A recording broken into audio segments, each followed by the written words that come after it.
आप सभी का क्रॉनिकल्स के इस यूट्यूब प्लेटफॉर्म पे एक वार्म वेलकम है। मेरा नाम है आलोक सिंह और हम जो है अपनी करंट अफेयर्स सीरीज रन कर रहे हैं जिसको यूपीएससी और स्टेट पीसीएस 2024 को ध्यान में रख के डिज़ाइन किया है, जिसमें हम important current affairs related to geography, environment, science and tech, history, geography या जो भी एकेडमिक डिसिप्लिन्स हमारे एग्जाम के लिए नीडेड एंड नेसेसरी हैं उनको ध्यान में रख के हमने अपने इस करंट अफेयर प्रोग्राम को डिज़ाइन किया है ताकि आपकी preparation quite strengthen and boost up हो सके। इस करंट अफेयर प्रोग्राम की जो सीरीज है इसका इंफॉर्मेशन लोड भी इतना ही एडिक्वेट रखा है ताकि आपकी प्रीलिम्स की नीड और नेसेसिटी मीट आउट हो सके। तो आज का जो हमारा पहला आर्टिकल ऑफ डिस्कशन है वो एनवायरनमेंट से रिलेटेड है, मोर स्पेसिफिक ये बायोडाइवर्सिटी से रिलेटेड है। तो इस टॉपिक को डिस्कस करने से पहले हम एग्जाम के नेचर को समझ लेते हैं कि एक दो सालों में जो एग्जाम यूपीएससी का एग्जामिनेशन नेचर है वो बायोडाइवर्सिटी एनवायरनमेंट के क्वेश्चन से रिलेटेड कैसा रहा है। तो एज यू नो कि प्रीवियसली जो इन्वायरमेंट से क्वेश्चन होते थे क्वाइट स्टैटिक होते थे, लेकिन डे बाय डे उनका करंट अफेयर्स का अप्रोच बढ़ता जा रहा है। पहले अगर स्पीशीज से रिलेटेड कुछ भी क्वेश्चन पूछे जाते थे तो उनके कंजर्वेशन स्टेटस के बारे में पूछा जाता था कि उनका कंजर्वेशन IUCN में क्या है, वल्नरेबल है, क्रिटिकली एंडेंजर्ड है। लेकिन ऑफर रिसेंट एक दो सालों में अगर आपने देखा हो तो इन्वायरमेंट में क्वाइट एप्लीकेटिव नेचर के क्वेश्चन पूछे जा रहे हैं, यानी कि कोई भी स्पीशीज से अगर क्वेश्चन आ रहा है तो उन एनिमल्स या उन बर्ड के बिहेवियर के बारे में पूछा जा रहा है कि उनका बिहेवियर कैसा है, उनकी हैबिटेट क्या है। ये सारे ऐसे क्वेश्चंस आ रहे हैं। जैसे एक एलिफेंट का question for example last year आया था जिसमें पूछा गया था कि अगर एक हर्ड ऑफ एलिफेंट, एक हाथियों का झुंड है, तो उनकी लीडर मेल एलिफेंट है या फीमेल एलिफेंट है। तो ऐसे एप्लीकेटिव बिहेवियर आपको जो एनवायरमेंट पढ़ते हुए इन स्पीशीज के बारे में आना जरूरी है। तो जो पहला आर्टिकल हम डिस्कस करने जा रहे हैं वो इसलिए है कि ऑफ रिसेंट जो है केरला में जो है, इंडिया का जो सदर्न स्टेट है केरला, वहां पे जो है एक बर्ड का डेब्यूट अपीयरेंस देखा गया है, यानी कि पहली बार ये बर्ड देखा गया और इस बर्ड का नाम है लॉफिंग गर्ल। इस बर्ड का नाम है लॉफिंग गर्ल और ये नाम इसका ऐसा इसलिए पड़ा हुआ है, as a name suggest laughing, यानी कि जब बर्ड बोलती है, whenever the bird speak it's appear like it's laughing, मतलब ऐसा लगता है कि हंस रही है। और इसी बिहार पे इस बर्ड का नाम जो है लॉफिंग गर्ल रखा गया और इसका पहला अपीयरेंस जो है केरला में देखा गया। और केरला में मोर स्पेसिफिक ये कासरगोड डिस्ट्रिक्ट की जो चित्तारी एस्चुरी है वहां पे देखा गया है। चित्तारी एस्चुरी जो है चित्तारी रिवर के फ्लोइंग से होती है, जो फ्लो करते हुए सी में जो है ड्रेन करने जाती है। और ये फ्रेश वाटर जब सी में मर्ज होता है तो वो एक ब्रैकिश वाटर फॉर्म होता है और उसी को जो है चित्तारी जो है एस्चुरी बोलते हैं। तो इस western coast of the India में लोकेटेड है और क्योंकि एस्चुरी का फॉर्मेशन हो रहा है तो ये बायोडाइवर्सिटी के लिए भी क्वाइट इंपॉर्टेंट है। यहाँ पे और भी एनिमल और बर्ड स्पीशीज जो अपनी लाइफ को सस्टेन करती है। तो इसी की फीचर पे जो है ये आज का हमारा टॉपिक ऑफ डिस्कशन है, जिसमें हम लॉफिंग गर्ल के बारे में देखेंगे, इसके एप्लीकेटिव बिहेवियर के बारे में समझेंगे, इनका कंजर्वेशन स्टेटस क्या है ये हम देखेंगे, और ये बर्ड कहाँ से पाई जाती है, कहाँ से माइग्रेट होकर ऑफ ए रिसेंट इंडिया में आई है। तो ये बर्ड जो है लॉफिंग गर्ल ऐसा ही डिस्कस कि इसका नाम जो है इसके स्पीकिंग बिहेवियर, यानी जब ये बोलती है तो हंसता हुआ प्रतीत होता है, लॉफिंग प्रतीत होता है।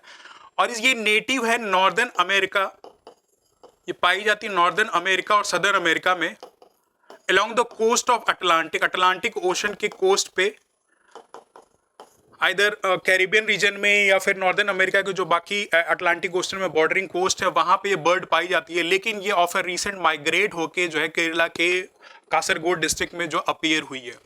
तो इनका जो की लोकेलिटी है वो नॉर्दर्न सदर्न अमेरिका है और ये माइग्रेट करके इंडिया में है। और इनके की फीचर की हम बात करें तो ये bird S U can C in this appearance, इसका जो ये ऐसे ब्लैक इनके लेग्स हैं, ऐसा बीक है, राइट। एंड बिसाइड्स दैट इस बर्ड के की फीचर्स कुछ और है कि ये स्मॉलर इन साइज हैं। इनकी वेट की अगर बात की जाए तो अराउंड 2.8 kg है, राइट।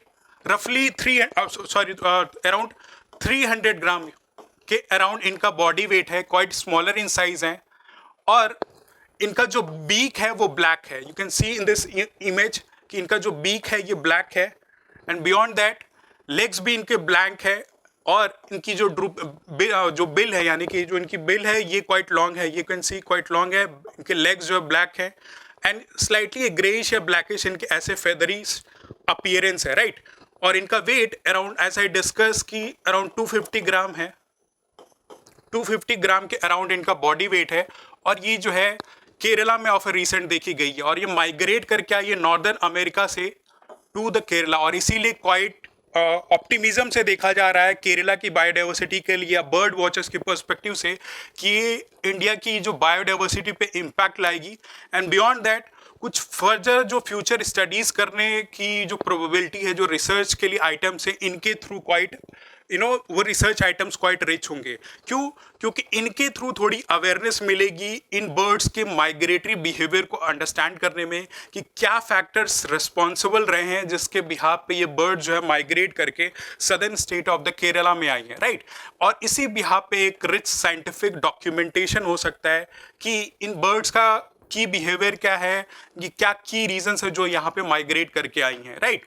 तो ऐसे बर्ड्स के बिहेवियर को रजिस्टर करने के लिए, इनकी डॉक्यूमेंटेशन के लिए एक एप्लीकेशन है, ई बर्ड एप्लीकेशन।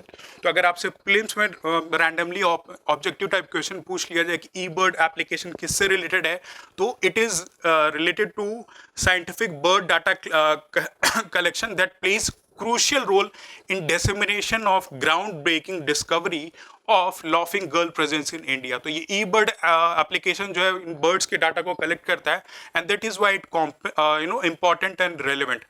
Besides, अब हम केरला की बात करें, जो कासरगोड रीजन है वो क्वाइट रिच इन बायोडाइवर्सिटी है, क्योंकि एक एस्चुरी का रीजन है। तो मैंने डिस्कस किया कि यहाँ पर रिच एनिमल और बर्ड स्पीशीज पाए जाते हैं। तो बियॉन्ड दिस लाफिंग गर्ल और भी कुछ ऐसे बर्ड हैं जैसे इजिप्शियन वल्चर, वो जो है यहाँ आपके southern coast of the Kerala में जो है southern state of the India जो इस केरला में कासरगोड डिस्ट्रिक्ट में पाया जाता है। तो ये एस्चुरी क्वाइट प्रोमिनेंट है बायोडाइवर्सिटी को सस्टेन करने के लिए। अब हम वापस इस सी गल पे आते हैं कि इस सी गल के लाफिंग गल के अलावा कुछ और सिमिलर सेम स्पीशीज के डिफरेंट बर्ड हैं, जो कि एक है आपका ब्लैक बैक्ड गर्ल। ये इसका जो ब्लैक कलर की बैकिंग, उसी के नेमिंग के बिहाफ पे इसको ब्लैक बर्ड गिल बोलते हैं। इस बर्ड को जो है स्लेंडर बिल्ड गर्ल बोलते हैं, बिकॉज इसकी बिल्डिंग जो क्वाइट स्लेंडर है। यू कैन सी कैसे सिलेंड्रिकल बर्ड ऐसा इसका शेप है, तो इस शेप के बिहाफ पे इसको स्लेंडर बिल्ड गर्ल बोलते हैं। एंड यू कैन सी, अगर आपको कलर दिख रहा हो तो इस बर्ड की जो हेड है ये ब्राउन कलर का है, राइट। तो इसको जो ब्राउन हेडेड गर्ल बोलते हैं। सिमिलरली एक अपीयरेंस में जो कैस्पियन टर्न है, this bird is known as Caspian tern. तो ये बर्ड्स भी ऐसे रीजन्स में जो है पाए जाते हैं, तो इनकी क्वाइट सिमिलैरिटी है। तो पिक्टोरियल रिप्रेजेंटेशन से आपकी अंडरस्टैंडिंग क्वाइट बेटर हो सकती है, इसीलिए इस इमेज को लिया गया है। एंड मोर स्पेसिफिक जो आइटम हम डिस्कस कर रहे हैं वो है लाफिंग गर्ल। तो इसका एप्लीकेटिव बिहेवियर आपको याद होना चाहिए कि लाफिंग गर्ल, इसकी नेमिंग इसलिए की गई है क्योंकि बर्ड जब बोलती है तो ऐसा लाफिंग टाइप प्रतीत होता है, यानी हंसता हुआ लगता है कि कोई बर्ड जो है हंस रही है। तो इसीलिए उसी बिहाफ पे इसकी नेमिंग जो है लाफिंग गर्ल रखी गई है। अब इसके की फीचर की बात की जाए कि ऐसे डिस्कस कि नॉर्दर्न सदर्न अमेरिका में अलोंग अटलांटिक कोस्ट पाया जाता है, और इसकी बॉडी जो है अराउंड मीडियम साइज है, रफली 250 ग्राम के अराउंड बॉडी वेट है। तो एक मीडियम साइज बॉडी है। और इसके बिहेवियर की बात की जाए तो ये एक ओमनीवोरस है। ओमनीवोरस यानी कि veg as well as non veg दोनों खाता है। तो इसकी फीडिंग जो है क्रैब्स पे, फिशेस पे डिपेंडेंट रहती है, या जो भी अलगी या फाइटोप्लैंक्टन्स हैं उनको जो ये बर्ड खाती है। तो इसका जो बिहेवियर है आपको रिटेन होना चाहिए कि अपॉर्चुनिस्टिक ओमनीवर है, साथ ही साथ स्कैवेंजिंग करती है। और इसका साइंटिफिक नेम जो है अक्रॉस द वर्ल्ड जो है लूकोफियस एट्रिसिलिया है, राइट। इसका साइंटिफिक नेम लूकोफियस एट्रिसिलिया है। और इसके कंजर्वेशन स्टेटस की बात की जाए तो ये लीस्ट कंसर्न है। लीस्ट कंसर्न पहले वल्नरेबल था, लेकिन अभी लीस्ट कंसर्न है। लीस्ट कंसर्न इसको इसलिए कैटेगराइज किया है कि इसकी पॉपुलेशन अब बढ़ रही है। अब इस लाफिंग गर्ल के माइग्रेटरी बिहेवियर को अंडरस्टैंड किया जाए कि ये माइग्रेट करके इंडिया या सदर्न साउथ ईस्ट एशिया में माइग्रेट करके क्यों जाती हैं। तो की रीज़न है इनका, एक तो हैबिटेट डिस्ट्रक्शन, यानी कि जहाँ पे ये रिसाइड कर रही है वो हैबिटेट डिस्ट्रक्शन हो रहा है। जैसे कोस्टल एरिया, बीचेस पे अगर ये रह रही हैं तो ऑल बिकॉज ऑफ टूरिज्म या पोचिंग की वजह से इनका हैबिटेट डिस्ट्रक्शन हो रहा है। बिसाइड्स क्योंकि ये कॉलोनी में ब्रीड करती हैं और ये वहाँ के लोगों के मूवमेंट की वजह से पॉपुलेशन अपराइज हो रहा है, उसके वजह से भी इनका जो हैबिटेट डिस्टर्ब हो रहा है। ये की रीज़न है इनके माइग्रेट होने का। और सबसे बड़ा की कंसर्निंग रीज़न जो है वो है क्लाइमेट चेंज। क्लाइमेट चेंज की वजह से भी जो है इनका बिहेवियर चेंज हुआ है, ऑल बिकॉज सी लेवल जो है अपराइज हो रहा है, टेम्परेचर की वार्मिंग हो रही है। तो ऑल बिकॉज ऑफ दैट ये बर्ड जो है माइग्रेट करके, और फिर रिसेंट अभी तो केरला में देखी गई, लेकिन साथ ही साथ इंडोनेशिया, मलेशिया जैसे रीजन में भी ये बर्ड जो माइग्रेट करके आती हैं। तो this is all about C गल। ये आपने देखा कि इनका लीस्ट कंजर्वेशन स्टेटस, इनका बिहेवियर क्या है। लॉफिंग गल किस लिए बोला जाता है, ये ओमनीवरस इन बिहेवियर है एंड ऑफ अ रिसेंट ये केरला कोस्ट में पाए गए हैं। तो प्रीलिम्स में they can put up A question कि इनका कंजर्वेशन स्टेटस क्या है, या कुछ इनके एप्लीकेटिव बिहेवियर के बारे में क्वेश्चन पुटअप किया जा सकता है। तो you have got the requisite amount of information जिससे आप सी गल जैसे क्वेश्चन को आराम से डील कर सकते हैं। Now the next article that we are going to deal is related to economy and to the further sub topic infrastructure, या इसको ज्योग्राफी के टॉपिक से भी लिंक कर सकते हैं। रिवर के इंटरलिंकेजेस पे बेस हमेशा से क्वेश्चन, चाहे वो प्रीलिम्स हो या मेंस में आते रहते हैं कि रिवर्स का ओरिजिन का सोर्स क्या है, या ये रिवर्स कहाँ से ओरिजिनेट हो रही है। तो उसी बिहार पे ये आर्टिकल बेस्ड है।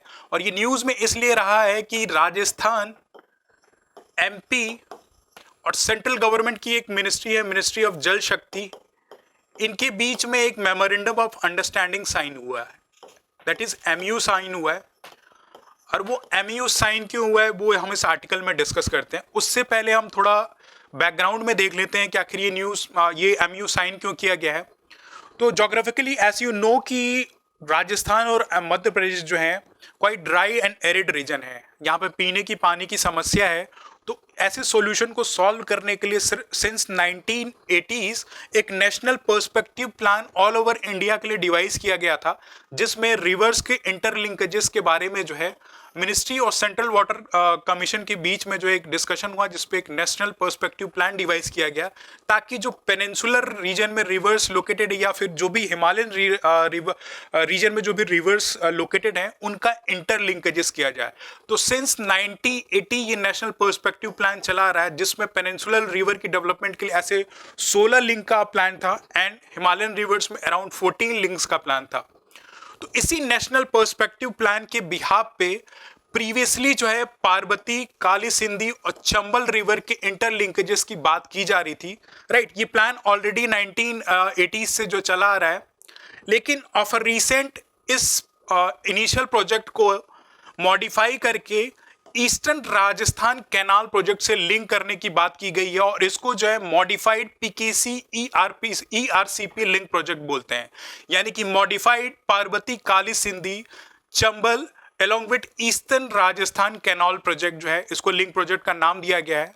उससे पहले हम समझते हैं कि आखिर ईस्टर्न रिवर कैनाल प्रोजेक्ट है क्या। ये ईस्टर्न राजस्थान कैनाल प्रोजेक्ट जो है 2019 में शुरू किया गया था।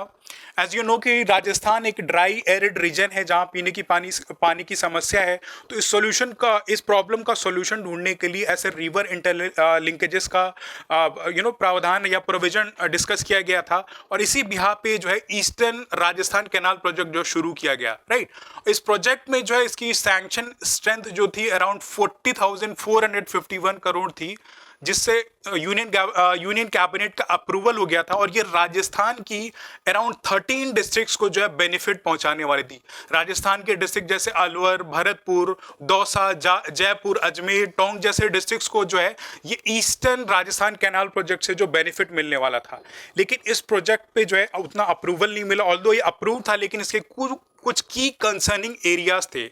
जैसा कि इसकी की कंसर्न एरिया ये थे कि ये प्रोजेक्ट जो है कन्फ्लिक्ट में आ गया। कन्फ्लिक्ट में कैसे कि नेशनल पर्सपेक्टिव प्लान में कुछ प्रोटोकॉल्स डिस्कस किए गए थे, वो उन प्रोटोकॉल्स को वायलेट कर रहा था। और प्रोटोकॉल्स थे क्या कि जो भी रिवर्स का ऐसा इंटर कनेक्टिंग हो या इंटर स्टेट रिवर्स का कुछ ऐसा प्रोजेक्ट बनाया जाए, तो उसकी जो लिमिट है वो 75% ऑफ द डिपेंडेबल यील्ड होनी चाहिए। यानी कि जो रिवर का जो सब सरफेस है वहाँ से पानी आराम से विड्रॉ किया जा सके बिना किसी प्रॉब्लम के, इन्वायरमेंटल कंसर्न के। उसके लिए जो लिमिट रखी गई थी वो 75% रखी गई थी। लेकिन जो ईस्टर्न राजस्थान कैनाल प्रोजेक्ट है ये इस चीज़ को वायलेट कर रहा था, और इसकी जो डिपेंडेबल यील्ड थी वो 50% थी। तो इसी वजह से जो 2019 में प्रोजेक्ट कमीशन किया गया, एक कन्फ्लिक्ट में आया। तो इसके लिए एक टास्क फोर्स का गठन किया गया, और इस टास्क फोर्स ने ये सजेशन दिया कि ये जो ईस्टर्न राजस्थान कैनाल प्रोजेक्ट है इसको मर्ज कर दिया जाए। किससे? जो हमें भी डिस्कस कर रहे हैं, पार्वती, काली सिंधी, चंबल प्रोजेक्ट से, जो ऑलरेडी 1980 में कमीशन किया गया था। और जैसे ही अगर इन दोनों प्रोजेक्ट्स को ऐसे कॉमन कर दिया जाएगा तो उनका नेमिंग जो है मॉडिफाइड पार्वती काली सिंधी चंबल ERCP प्रोजेक्ट कर दिया जाएगा। तो ये इस जो प्रोटोकॉल है, जो नेशनल पर्सपेक्टिव प्लान का जो प्रोटोकॉल है 75% ऑफ द डिपेंडेबल यील्ड इसके कोहेरेंस में हो जाएगा। तो एग्जाम के लिए आपको कुछ की फैक्ट्स जो रिटेन करना है कि ये प्रोजेक्ट जो है किन किन स्टेट्स के बीच में हो रहा है। तो सबसे पहले आपका राजस्थान और Madhya Pradesh along with the ministry of Jal Shakti जो है इस चीज़ में कोलैबोरेट कर रही है, जिससे ये प्रोजेक्ट जो है इम्प्लीमेंट हो सके। रिवर्स की बात करें तो चंबल रिवर ऐसे नो कि ये राजस्थान और मध्य प्रदेश दोनों ही मतलब ऐसे स्टेट में फ्लो करता है। चंबल रिवर की ओरिजिन जो है north of Vindhyan mountain ranges में महोर डिस्ट्रिक्ट में होती है। यहाँ पे जनपाओ हिल्स है महोर डिस्ट्रिक्ट में, यहाँ से जो है चंबल रिवर ओरिजिन होती है और ये यमुना की एक ट्रिब्यूटरी है, राइट। चंबल का कोर्स ऑफ पैटर्न भी देखते हैं तो क्वाइट डिवास्टेटिंग है, एक रिवाइंस का फॉर्मेशन करती है, तो एक डिवास्टेटिंग इम्पैक्ट क्रिएट करती है। तो ये जो आपका चंबल रिवर और बाकी जो पार्वती और काली सिंधी नदी है, इनके थ्रू जो है ये ईस्टर्न राजस्थान कैनाल प्रोजेक्ट जो है कमीशन किया जाए। अब यू कैन सी कि 1980 में जो है ये ऑलरेडी पार्वती काली सिंधी चंबाल लिंक का जो है प्रोजेक्ट अप्रूवल दिया गया था, जिसको you can C in the map कि ये काली सिंधी है, ये पार्वती और चंबल रिवर, इनकी लिंकिंग की बात की गई थी ताकि जो पीने की पानी की समस्या है या वाटर शेयरिंग का इशू है वो मीट आउट हो सके। लेकिन अब क्योंकि इसको मॉडिफाई कर दिया गया, इस प्रोजेक्ट जो ईस्टर्न राजस्थान कैनाल प्रोजेक्ट से जो मर्ज कर दिया गया है, ताकि जो कोहेरेंस था पर्सपेक्टिव प्लान्स का, जो भी प्रोटोकॉल था, उसको जो है प्रॉपरली फॉलो किया जा सके।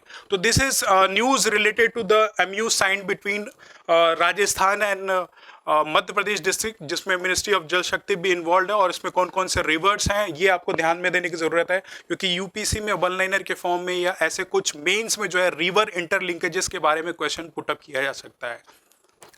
Now the next article that we are going to deal is related to an economy, और मोर स्पेसिफिक ये बैंकिंग और फाइनेंस से रिलेटेड है। इससे प्रीलिम्स में क्वेश्चन आने की प्रोबेबिलिटी क्वाइट हाई है, और ये न्यूज़ में इसलिए रहा है कि SEBI that is security and exchange board of India एक स्टैट्यूटरी बॉडी है जो 1992 में पोस्ट हर्षद मेहता स्कैम के बाद जो है एस्टैब्लिश की गई थी। उसने जो है अराउंड 7 मंथ का जो है एडिशनल टाइम दिया है, और ये एडिशनल टाइम किस लिए दिया है 7 महीने के लिए, ताकि जो फॉरेन पोर्टफोलियो इन्वेस्टमेंट हो रहे हैं उनके लिए मैंडेट किया गया था कि अपना डिस्क्लोजर करें, और डिस्क्लोजर किन किन चीज़ों का, ओनरशिप का, उनके इकोनॉमिक इंटरेस्ट का, और भी जो रिलेवेंट डिटेल्स एसोसिएटेड है उन चीज़ों से रिलेटेड उनका जो है एनहेंस डिक्लेरेशन करना था। इसके लिए सेबी ने जो मैंडेट किया था, और इसकी जो डेट दी गई थी ऑफ रिसेंट, इसको जो 29 जनवरी 2024 तक ऐसा मैंडेट किया था कि ये जो फॉरेन पोर्टफोलियो इन्वेस्टर्स हैं अपना जो है डाटा रिवील करें। लेकिन इसको जो है अभी 7 एडिशनल मंथ के लिए, 7 एडिशनल मंथ के लिए एक्सटेंड कर दिया है। तो देखते हैं आखिर ये न्यूज़ में क्यों रहा है।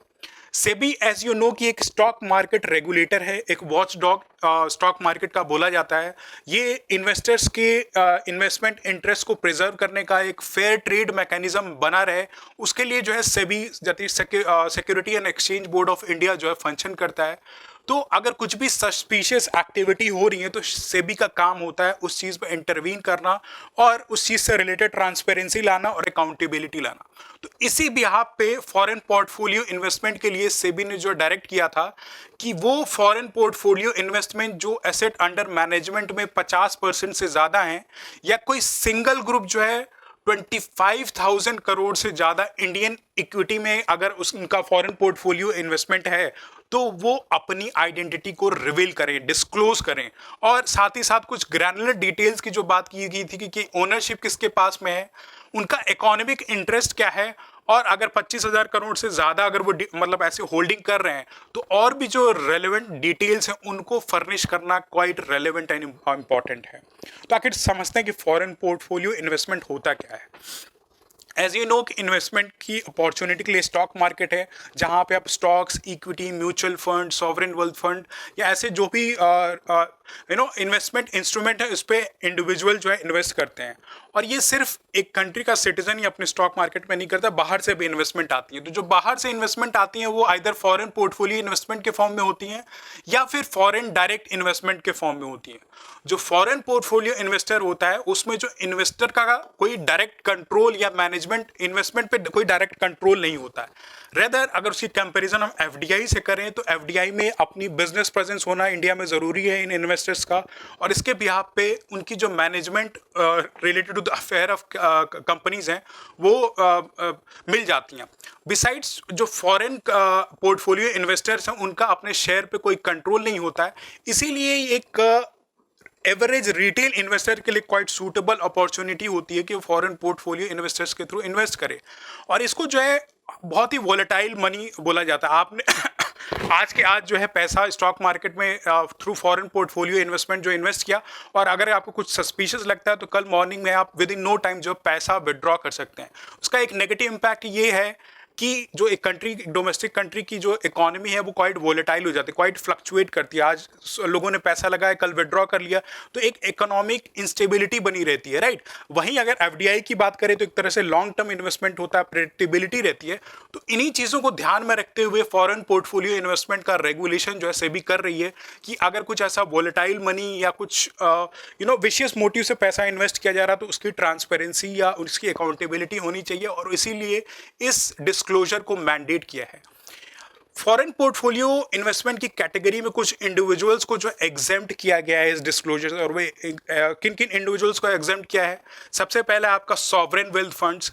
अब ये sovereign wealth fund generally country की जो गवर्नमेंट होती है उनकी ओनरशिप होती है, तो एक तरह से रिलायबिलिटी होती है। अगर गल्फ से, सऊदी अरेबिया से, यूएई का उनका कोई वेल्थ फंड यहाँ का इन्वेस्टमेंट कर रहे हैं तो एक अकाउंटेबिलिटी, एक बिलीफ है कि ये कुछ डिसीटफुल नहीं करेंगे, राइट। तो इनको एग्जेम्प्ट किया गया है। साथ ही साथ ग्लोबल एक्सचेंज में जो लिस्टेड कंपनीज हैं उन्होंने ऑलरेडी अपना केवाईसी मैंडेट जो पूरा किया होगा तो उनकी भी एग्जेम्पशन रखी गई है। पब्लिक रिटेल फंड्स को जो एग्जेम्प्ट किया है। साथ ही साथ कुछ ऐसे रेगुलेटेड पूल इन्वेस्टमेंट जो है उनको भी जो है इस एफबीआई के डिस्क्लोजर से, जो इनका एंटिटी डिस्क्लोजर है, आइडेंटिटी डिस्क्लोजर है, उससे एग्जेम्प्ट किया गया है। और इसका की कंसर्निंग एरिया ऐसा है कि सेबी ने ऐसा मैंडेट किया कि अराउंड 2.6 लाख करोड़ जो एसेट अंडर मैनेजमेंट है वो high risk foreign portfolio investment की तरह है। तो इसी चीज़ को रिवील करने के लिए जो है सेबी ने ये इंफॉर्मेशन मैंडेट की थी, और उसका डेट जो 29 जनवरी 2024 यानी कि एक दिन पहले तक का रखा था, और इसी को है अब जो है 7 महीने के लिए एक्सटेंड कर दिया है। और ऐसा माना जा रहा है कि जब से ये सेबी ने ये कंडीशन मैंडेट की थी तो उसकी वजह से जो है अराउंड 24,000 जो है फॉरेन पोर्टफोलियो इन्वेस्टमेंट जो है ये इंडियन मार्केट से सेल करके अपना जो है इंडियन डोमेस्टिक मार्केट से अपना पैसा विड्रॉ कर लिया है। तो this is related to foreign portfolio investment की फॉरेन पोर्टफोलियो इन्वेस्टमेंट क्या होता है, सेबी कैसे रेगुलेट करता है, सेबी स्टैट्यूटरी बॉडी है, कॉन्स्टिट्यूशनल बॉडी, ये आपको प्रीलिम्स में आना ज़रूरी है। सेबी का फंक्शन क्या है, एंड बियॉन्ड दैट कैसे इन चीज़ों को कैटेगराइज किया है, ऐसे क्वेश्चंस यूपीएससी प्रीलिम्स में आपसे पूछे जा सकते हैं। Now the next article that we are going to discuss is related to a national news, a national development that is more specific premised on social issues and social justice. ये topic जो है social issues और social justice से related है।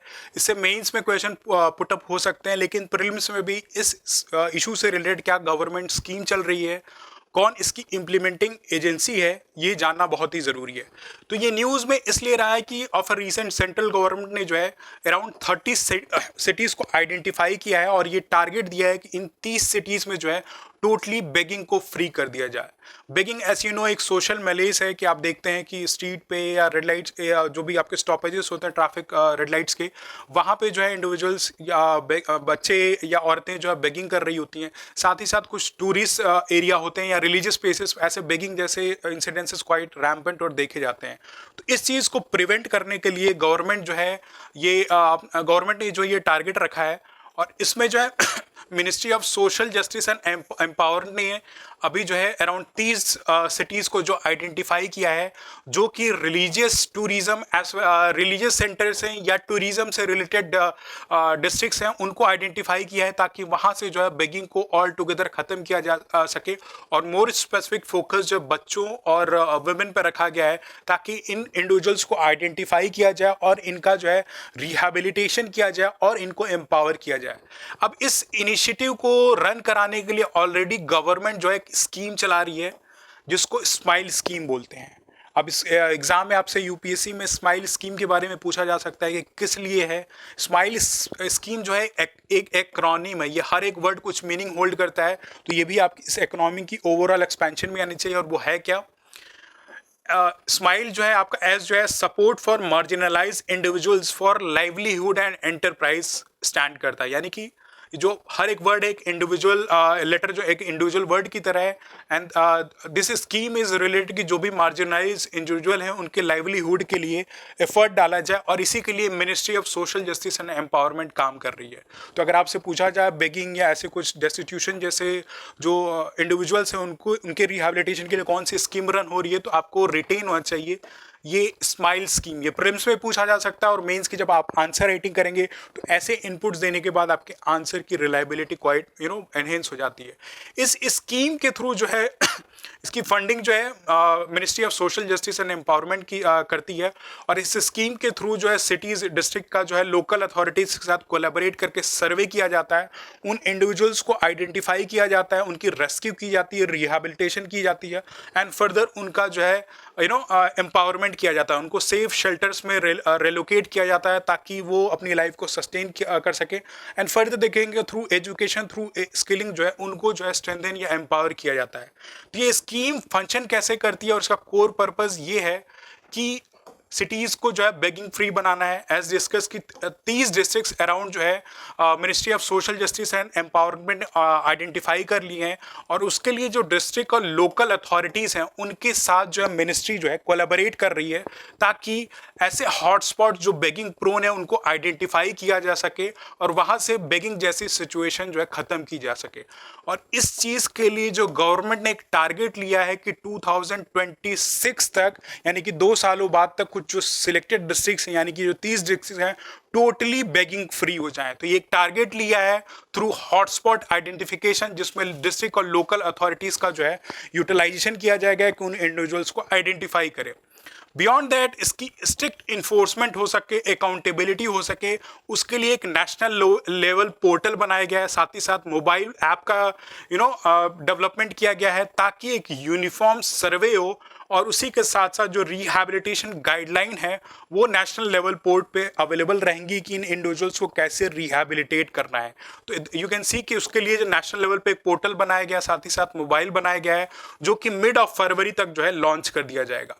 अब इसका benefit ये होगा, एज यूजुअल आप देखते हो कि ई गवर्नेंस या गवर्नेंस में अगर हम कुछ टेक्नोलॉजी का आप यूज़ करते हैं तो एक रियल टाइम मॉनिटरिंग हो सकेगी, इनकी ट्रैकिंग हो सकेगी, and on a timely basis जो है इन नेशनल लेवल पोर्टल पे इस इंफॉर्मेशन का जो है अपडेशन किया जा सकेगा। ये प्लान जो है ऑलरेडी 25 सिटीज़ में, जो 30 सिटीज़ उनमें से 25 सिटीज़ में ये प्लान जो ऑलरेडी एक्टिव हो चुका है। जो रिमेनिंग 5 सिटीज़ हैं, वन इज़ कांगड़ा जो आपकी हिमाचल प्रदेश में, कटक आपका उड़ीसा है, उदयपुर राजस्थान, और कुशीनगर जो आपका यूपी में लोकेटेड है। ये टूरिज्म या रिलीजियस से रिलेटेड यू कैन सी कि ये 5 डिस्ट्रिक्ट्स हैं, और जो भी आगे की 25 डिस्ट्रिक्ट जहाँ पे ये प्लान इम्प्लीमेंट हुआ है वो भी इन्हीं टूरिज्म और रिलीजियस से रिलेटेड है। तो इन 5 डिस्ट्रिक्ट में अभी पेंडिंग है, लेकिन 25 डिस्ट्रिक्ट्स में ऑलरेडी ये प्लान को जो अप्रूव किया जा सका है कि जो स्माइल स्कीम है या बेगिंग फ्री का जो इनिशिएटिव इन 30 सिलेक्टेड डिस्ट्रिक्ट में लिया गया है उसको ईजिली इम्प्लीमेंट किया जा सके। और इसके लिए जो है कुछ बेस्ट प्रैक्टिसेस को भी, अगर कुछ ऐसी बेस्ट प्रैक्टिसेस हैं जहाँ पे ये सक्सेसफुल रहा है, तो इनकी जो information sharing to the rest part of the country या rest part of the district से भी मैंडेट किया गया है। जैसे कि फॉर एग्जांपल मध्य प्रदेश का सांची डिस्ट्रिक्ट है। सांची एस यू नो कि एक इम्पॉर्टेंट टूरिस्ट डेस्टिनेशन है जो किंग अशोक से रिलेटेड है। यहाँ पे स्तूप्स हैं तो लोग टूरिज्म के लिए जाते हैं, तो यहाँ की जो लोकल अथॉरिटी हैं उन्होंने साथ मिल के जो है यहाँ पे जो है टोटली बेगिंग फ्री कर दिया है। यहाँ पे कोई भी इंडिविजुअल भीख मांगता हुआ नहीं दिखेगा, राइट। तो ऐसी क्या प्रैक्टिस इन लोगों ने अडॉप्ट की हैं सांची डिस्ट्रिक्ट में, इसको जो है रेस्ट पार्ट ऑफ द जो डिस्ट्रिक्ट्स आइडेंटिफाई किए हैं उनके साथ जो ये शेयर कर सकते हैं। एंड क्योंकि ये प्रोग्राम जो है रेस्क्यूइंग पे है, पहले आप आइडेंटिफाई करें उन इंडिविजुअल्स को, राइट। आइडेंटिफाई करके उनको रेस्क्यू करें, रेस्क्यू करने के बाद उनकी रिहैबिलिटेट करें, एंड बियॉन्ड रिहैबिलिटेशन उनकी स्किलिंग होना भी बहुत ज़रूरी है। आपने किसी को सेफली बचा तो लिया, लेकिन उनको ऐसा एम्पावर करें कि वो अपनी डे टू डे लाइफ जो है सस्टेन कर सके। और एम्पावरमेंट कैसे हो सकती है? वो एम्पावरमेंट तभी हो सकती है जब आप उनको एजुकेशन दें, एम्प्लॉयमेंट दें। और एम्प्लॉयमेंट कब होगा? जब आप उनका जो है स्किल डेवलपमेंट होगा। तो ये की फोकस रखा गया है इंक्लूसिव रिहैबिलिटेशन का, कि सस्टेनेबल अप्रोच हो। सिर्फ आप उनको रेस्क्यू ही ना करें, रेदर उनको एम्पावर करें through education, skill development and employment. और इसकी जो इम्प्लीमेंटिंग एजेंसी है जो फंड डिसबर्स कर रही है, वो ऑलरेडी एज ए डिस्कस कि ministry of social justice and empowerment है जो इस पूरे प्रोग्राम को रन करा रही है, जो एक कॉम्प्रिहेंसिव अप्रोच के थ्रू फंक्शन करेगी ताकि इंडिविजुअल्स का रेस्क्यू हो सके, उन्हें रिलोकेट किया जा सके और रिहैबिलिटेट किया जा सके। तो एक नोबल इनिशिएटिव है। ऑल्दो अभी सिर्फ 30 सिटीज़ में ही इनकी टारगेटिंग रखी गई है, लेकिन आई विश कि ये बाकी अक्रॉस द कंट्री भी ऐसी सिचुएशन आए, क्योंकि हम ऐसे कंट्री अगर वर्ल्ड की 5th लार्जेस्ट इकोनॉमी है, एक फूड सरप्लस कंट्री है, और ऐसी अगर बेगिंग जैसी सिचुएशन अभी भी रैम्पेंट या प्रेवलेंट है, ये क्वाइट कंसर्न एंड एक सब्जेक्ट टू क्रिटिसिज्म है। तो इन स्कीम्स को कर्टेल, इस इशू को कर्टेल करने के लिए, बेगिंग जैसे इशू को कर्टेल करने के लिए ये गवर्नमेंट का इनिशिएटिव है।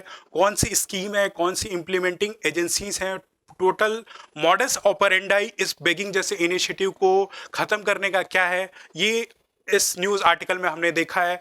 तो ऐसे डिस्कशन से आप जो है अपने एग्जाम की प्रिपरेशन और स्ट्रेंथन कर सकते हैं। This is all for today. Till then, good bye and all the best.